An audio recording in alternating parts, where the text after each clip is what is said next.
आपने अपनी एक सीरियल महाभारत से रातों रात न केवल हमारे देश में बल्कि दुनिया के छोटे पर्दे पर ऐसी शोहरत हासिल की जो कि अपने आप में एक मिसाल है। मैं आपसे पहला सवाल इसी बारे में पूछना चाहूंगा कि आपको इस क्षेत्र में आने की प्रेरणा कहाँ से मिली? आई थिंक हर इंसान की किस्मत में कुछ न कुछ लिखा रहता है। अगर आपकी किस्मत में डॉक्टर बनना लिखा है तो आप डॉक्टर बनेंगे, अगर इंजीनियर बनना लिखा है तो इंजीनियर बनेंगे। अब मैं इंजीनियर बनना चाहता था, मैंने साइंस भी किया है, लेकिन डेस्टिनी में शायद एक्टर बनना लिखा होगा। तो ये प्रेरणा तो मैं कह सकता हूँ कहीं से नहीं मिली है, क्योंकि मेरे दिमाग में एक्टर बनना शुरू से नहीं था। लेकिन फिर भी अगर ये कहूँ कि किसने मुझे इस लाइन में पुश किया, तो मैं कह सकता हूँ कि मेरे सबसे बड़े भाई थे जगदीश खन्ना। वो एक्टर बनना चाहते थे और हमारे फादर ने उनको शादी करा के फैक्ट्री में बिठा दिया। तो उनकी अंदर की जो मन की जो तलब पूरी नहीं हुई, शायद उन्होंने मुझे देखा जब मैं इंजीनियर नहीं बन सका, मेरा कुछ परसेंटेज कम हुआ था किसी बीएससी में। तो एक साल जब मैं फ्री था एंड अनडिसाइडेड था क्या करूं, तो उन्होंने मुझे स्टेज की तरफ पुश किया। और फिर धीरे धीरे मुझे मालूम पड़ा कि मेरे अंदर ये चीज है, मैं भी खुद डिस्कवर कर रहा हूं अपने आप को। तो मैं समझता हूँ बड़े भाई ने शायद पुश किया, that's why I am here. और डेस्टिनी शायद चाहती थी कि मैं एक्टर बनूं। आपने छोटे पर्दे पर तो भरपूर कामयाबी हासिल की है, और उसके अलावा बड़े पर्दे पर भी आप जोर शोर से आ रहे हैं।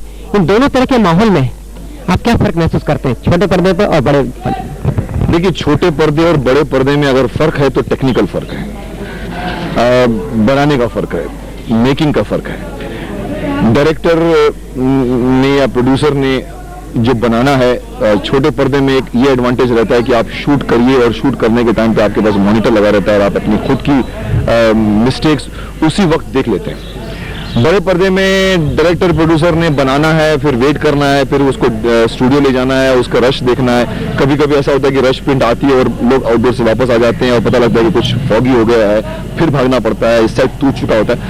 But this is technical difference for the makers, but for an actor मैं समझता हूँ कोई फर्क नहीं। मैं जितनी मेहनत मैंने शायद महाभारत में छोटे पर्दे के लिए की, शायद जिंदगी भर मैं बड़े पर्दे के लिए नहीं कर पाऊंगा। बिकॉज परफॉर्मेंस के टाइम पे अभी आपका ये कैमरा चल रहा है या कोई और कैमरा चल रहा है, मुझे एक्ट करना है, मुझे बोलना है, मुझे अपने आप को रिवील करना है। तो एक्टर के लिए छोटा पर्दा बड़ा पर्दा में कोई फर्क नहीं, वो इतनी मेहनत करनी पड़ती है अगर वो रियली मेहनत करना चाहता है तो। अगला सवाल इसी छोटे पर्दे की बाबत।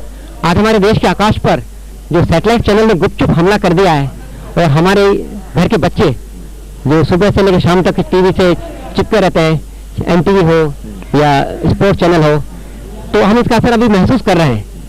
तो इसका आगे आने वाली पीढ़ी पर क्या असर पड़ेगा, इस बारे में आप कुछ अपने विचार बता सकते हैं? देखिए, ये मैं समझ सकता हूं कि ये बाहर के चैनलों का जो आक्रमण कह सकते हैं हुआ है, उसमें दारो मजार मैं समझता हूं हम हमारे डीडी वालों के ऊपर खुद है। अगर डीडी वालों ने अगर थोड़ी सी और मेहनत की होती, थोड़े और अच्छे प्रोग्राम दिए होते, तो मैं नहीं समझता हूं जो इतने बड़े लेवल पर जो ये हमारे दर्शक जो धीरे धीरे एमटीवी की तरफ शिफ्ट हो रहे हैं या जी टीवी की तरफ शिफ्ट हो रहे हैं, स्टार टीवी की तरफ, इसमें कसूर हमारा खुद की लेथार्जी है जो डीडी वालों ने की है। जैसे मैं टीवी में काम करना चाहता हूँ, मैंने महाभारत की, मैंने विश्वामित्र की, मैंने चुन्नी की, मैंने उसके बाद सिर्फ 3 फिल्में साइन की थी, मेरे को 30 ऑफर आए थे। मैं समझता था कि मैं अपना कम से कम 25% या 30% टाइम टीवी के लिए रखूंगा। तो मैंने जब अपनी खिड़की खुली रखी तो मंडी हाउस ने अपनी खिड़की बंद रखी थी, और मंडी हाउस में पिछले 2 साल से वो 4000 सीरियल्स की जो भुगतान हो रहा है या पता नहीं क्या उनका जो लेखा जोखा चल रहा है, उसमें जब उन्होंने आज जाके खिड़की खोली है तो मेरी खिड़की बंद हो रही है। मैं अभी कम से कम इतनी ज्यादा फिल्मों में बिजी हूं, मैं चाहता हूं टीवी करना, लेकिन टीवी करने के लिए मुझे अभी एक्स्ट्रा मेहनत करके टाइम देना पड़ेगा। इस बीच, इस दौरान मैं समझता हूं ये जो बाहर की टीवी का जो आक्रमण हुआ है, और देवर मैंने तो ये बात मैंने इवन हायर लेवल्स में भी एक बार मैंने बात की थी कि आप अपने प्रोग्राम सुधारिए, आप कुछ अच्छी चीजें बनाइए। एंड मैंने ये भी सजेस्ट किया था कि आप चूज कीजिए कि ये अच्छे आदमी है, इनको आप दीजिए, बिकॉज इस वक्त क्वालिटी चाहिए। ये नहीं कि जो पहले आया उसको नंबर मिल जाएगा, या जिसको कुछ नॉलेज नहीं है टीवी का वो भी उसको टीवी का अप्रूवल कर देते हैं, और जो बाद में रिजल्ट आता है वो पब्लिक बैठ के नहीं पचा सकती। और उनके सामने प्रोफेशनल प्रोग्राम्स आने शुरू हो गए स्टार टीवी की तरफ से, तो व्हाई नॉट, पीपल देखेगी जरूर। लेकिन अगर आप मुझसे पूछो कि इसका क्या असर होगा, तो नेचुरली असर तो हर मॉडर्न आविष्कार का असर तो होता है। और ये जो हमारी जनरेशन पर, अगर वैसे भी दुनिया छोटी हो गई है, तो हम अपने कल्चर को भूल रहे हैं, वेस्टर्न कल्चर की तरफ जा रहे हैं। और ये एक आगमन है वेस्टर्न कल्चर का जो हमारे ड्राइंग रूम्स में सीधा आ रहा है। अब इससे बच्चों को आप संभालेंगे कितना, वो माता पिता पर निर्भर करेगा। अगर आप चाहेंगे तो आप सैटेलाइट लगा दीजिए, उनको देख सकते हैं, वो दिन रात बैठ के देख रहे हैं।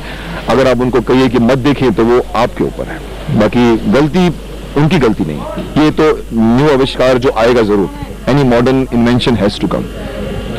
तो मैं नहीं कहता हूं कि अच्छा है, बट डीडी वालों को अपना प्रोग्राम सुधारना चाहिए ताकि लोग धीरे धीरे फिर से डीडी की तरफ जाएं। एक पर्सनल सवाल, आपने छोटे पर्दे पर तो बहुत कमाल दिखाया, भगवान ने भी आपको शख्सियत प्रदान करने में किसी कसर नहीं छोड़ी। आपकी बुलंद आवाज, एक बहुत ही अच्छी पर्सनालिटी, हैंडसम चेहरा, सब कुछ आपके पास है, फिर भी आप उस मुकाम पर नहीं पहुंच पाए जहां जो आप डिजर्व करते हैं। इस बारे में आप कुछ कह सकते हैं? ये कब की बात कर रहे हैं आप, महाभारत के पहले की कि महाभारत के बाद की? महाभारत के बाद की। नहीं, महाभारत के बाद की मैं समझता हूँ ऊपर वाले ने बहुत कुछ दिया है, इज्जत दी है, लोगों का प्यार दिया है।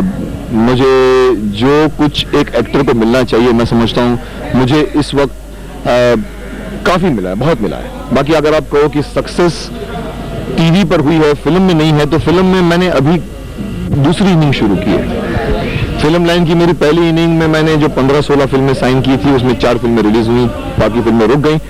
बट टाइम के पहले कुछ नहीं होता है। शायद मेरी वो फिल्में फ्लॉप इसीलिए हुई हैं कि मुझे महाभारत में भीष्म पितामह का किरदार जीना था। अगर वो फिल्में चल जाती तो मेरे पास वक्त नहीं होता, और मैं वो, क्योंकि महाभारत में हर इंसान को कम से कम 2 साल देने पड़े थे उस रोल को निभाने के लिए, उस सीरियल को जीने के लिए। वो शायद इसीलिए मुझे फ्लॉप करार किया 80 में। अब 90 में मैं कहता हूं मेरे पास मांगे से ज्यादा है मेरे पास।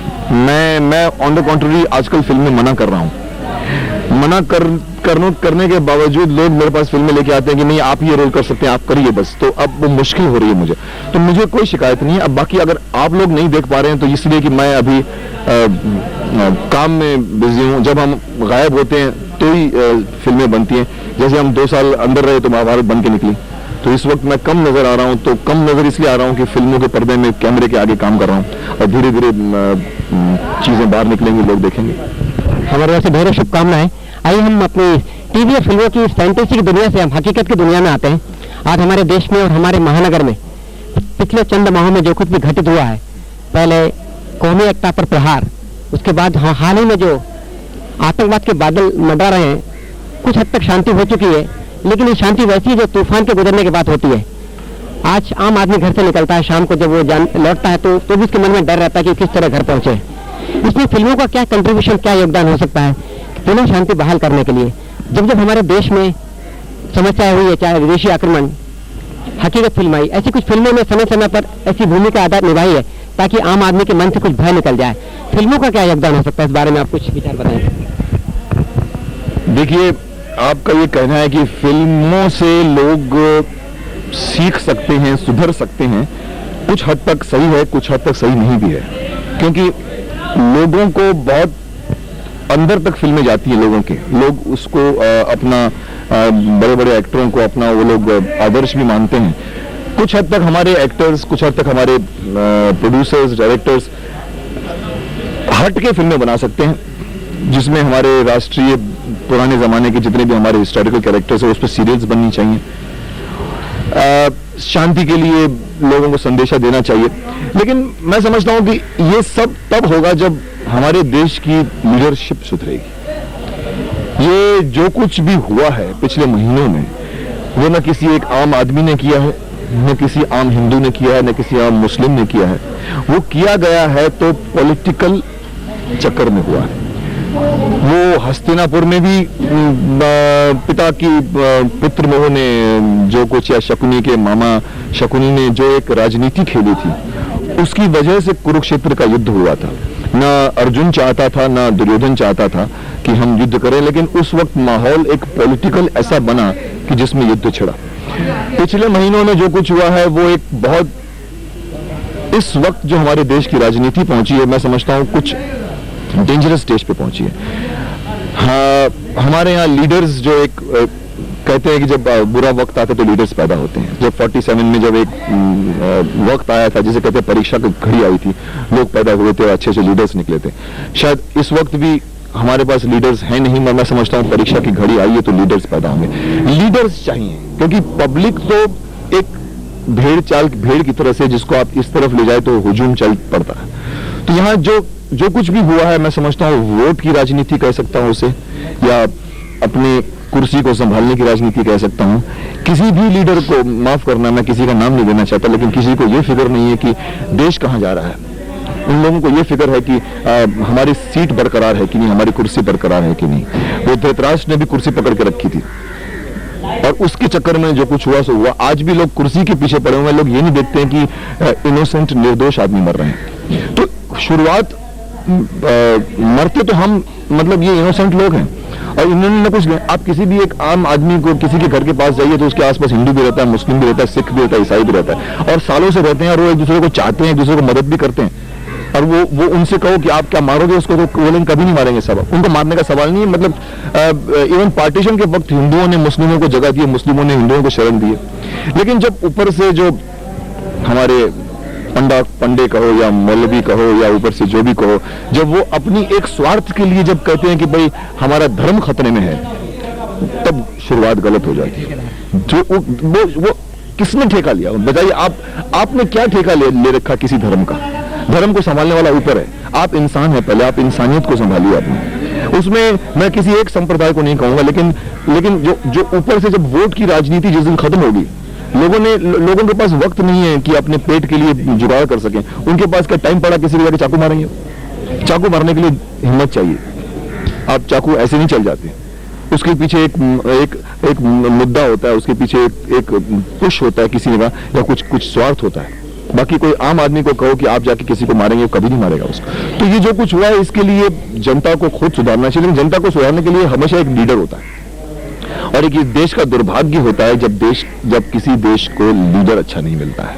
और इस वक्त हमारे देश का दुर्भाग्य चल रहा है कि हमारे पास लीडर वो नहीं है। मैं समझता हूं भीष्म पितामह से सीख लेनी चाहिए, जो अपने पिता के लिए जिया, जो हस्तिनापुर के लिए जिया, उसने खुद के लिए कुछ नहीं मांगे। वो चाहता तो सिंहासन पर बैठ सकता था, लेकिन सिंहासन पर नहीं बैठा, वो सिंहासन के साथ में बैठा और उसने फिक्र की तो सिर्फ हस्तिनापुर की। ऐसे लीडर अगर हमारे यहाँ देश में पैदा हो जाए, जो कुर्सी पर बैठ के नहीं, कुर्सी के साथ खड़े होकर देश की फिक्र करें, तो शायद ये दंगे नहीं हो, फसाद नहीं हो, सुख शांति फिर से वापस आ सकती है, अमन चैन फिर से वापस आ सकता है। बस यही मैं कह सकता हूँ। बहुत बहुत धन्यवाद मुकेश जी। मैं पुनः अपनी ओर से, इन दर्शकों की ओर से जो कार्यक्रम देख रहे हैं, आपको धन्यवाद देना चाहूंगा। साथ में एसएल आउटडोर के मैनेजमेंट को धन्यवाद देना चाहूंगा